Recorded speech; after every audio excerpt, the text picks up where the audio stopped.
একটি বাঁশ কাটাকে কেন্দ্র করে পিরোজপুর জেলার মঠবাড়ি উপজেলার বেতপুর ইউনিয়নের ৩ নং ওয়ার্ডের বাসিন্দা আব্দুল জলিলকে হত্যা করল আপন বড় ভাই নূর হোসেন। বিস্তারিত দেখুন ভিডিও চিত্রে। কি হয়েছে একটু বলেন তো, দুপুর কি?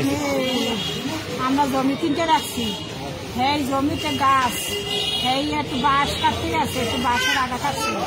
আমার বাঁশের আগা খালি হামতে দিন কিনতে কি গাছ এটা না, হ্যাঁ কি জায়গা আছে, কি কোনো জায়গা আছে এই ঘরে কথা কথা কয় না। স্বামী রে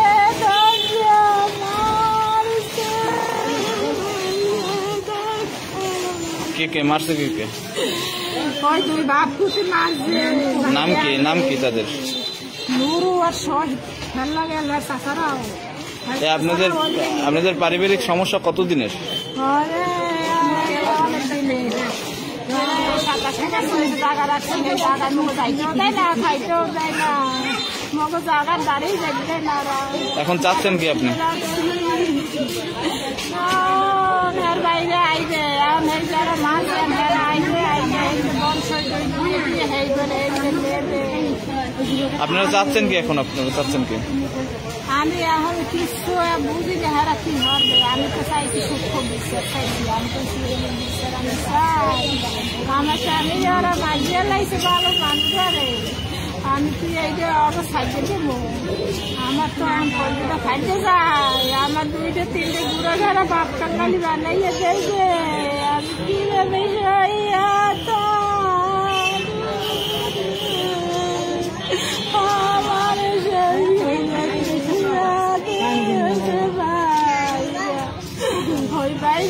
জানে ঠান্ডা মানুষ নিরহমান মানুষের বাজার নাকি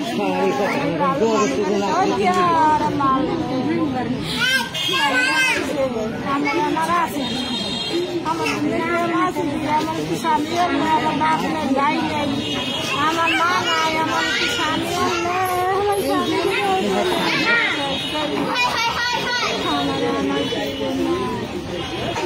আব্বু বাজারে গেছিল সকালবেলা, তখন সুস্থ মানুষ, সুস্থ স্বাভাবিক। বাজারে গেছি, বাজার যে আসছি, আসার পর আমি রাস্তায় ছিলাম, রাস্তা থেকে আমার ডাকে নিয়ে বলে একটা বাস কাটবো, যাহা দেওয়া লাগবে গায়ে করে আমি গেছি সাথে। যেখানে কাটতে গেছি ওইখানে আমার চাচার বাসা আর কি, জায়গা আমার করি জায়গা আমরা কিনে রাখছি, জায়গা আগে বাস লাগানো ছিল, তো এই ক্ষেত্রে বাসটা আমরাই পাই, আমার লাগাইছি। আমগো বাস আমরা কাটতে গেছি, তো আমার চাচা নেরু চাচা, নাম কি তার? তার নাম হারুন না নুরু হোসেন। ঘরে বৈঠকে বসা, এরপরে গাড়ি গালাজ শুরু করছে, যা তা বলে আমি বলছি যে আপনি গাড়ি গালাজ করেন কেন, আগে ওই আমি নিয়ে যাই, কোনো কথা শুনে মারবে, এ আগে যাই অনেকবার চাইছি। এরপরে আমি এটা বাসটা আসছি, তাকে নামাইছি, 8-10 বলবে না, বলবেন যে এটা টুল সিস্টেম। এবারে আমার ছেলের বউ রাঁধেছে যে বাস কাটে এদিকে, হ্যাঁ ইয়ে আমার লাগে আনতে কি আমার ধাক্কা ধোক্কা শুরু আছে, ওই আমার সাথে গিয়ে ঘেরা দিয়ে আমার ভিডিও মাছ, আমার 2-3টে ভিডিও মাছ ছিল, আমার বাবার ধরতে গেছে, হ্যাঁ মাছে মারামারিতে হে পড়িয়ে গেছে, পড়িয়ে যাইয়া ব্যথা পাইছে, বুকে জায়গা আছে। এরপরে আমি হ্যাগো ওই বছর দেখে আমি হ্যাগো ধরছি, আমি একজনের ধরতে গেলে আরেকজনের মারি, আর 2জনে মিলে মারে, আর আমি এলাম 3জনে ধরে দেখতে পারি, আর আব্বুরে মারলে হেউ তো বসে থাকছে না, অথচ মুরব্বী মারছে। আমি চাই নাই যে কেউ কারে মারো, আমি 3জনে ধরে চেষ্টা করছি, ওনার মাঝখানটা আমি মারি খাইছি। এরপরে আপনার আব্বু মারি খেয়ে পড়িয়ে গেছে, অসুস্থ হয়ে গেছে, নিয়ে বাসায় নিয়েছে। এবার এখান থেকে দৌড়ে পড়িয়ে গেছে, পরে মেডিকেলে নিয়ে গেছে। এখন চাচ্ছেন কি আপনারা? আমি তো সুষ্ঠু বিচার চাই। আমার বাবা তো এখন অপরাধ করে নাই, একটা বাসি না কাটছে, 20 টাকা জিনিসটা নিয়ে দেয়, আমাকে জায়গায় দাম রাখাচ্ছে।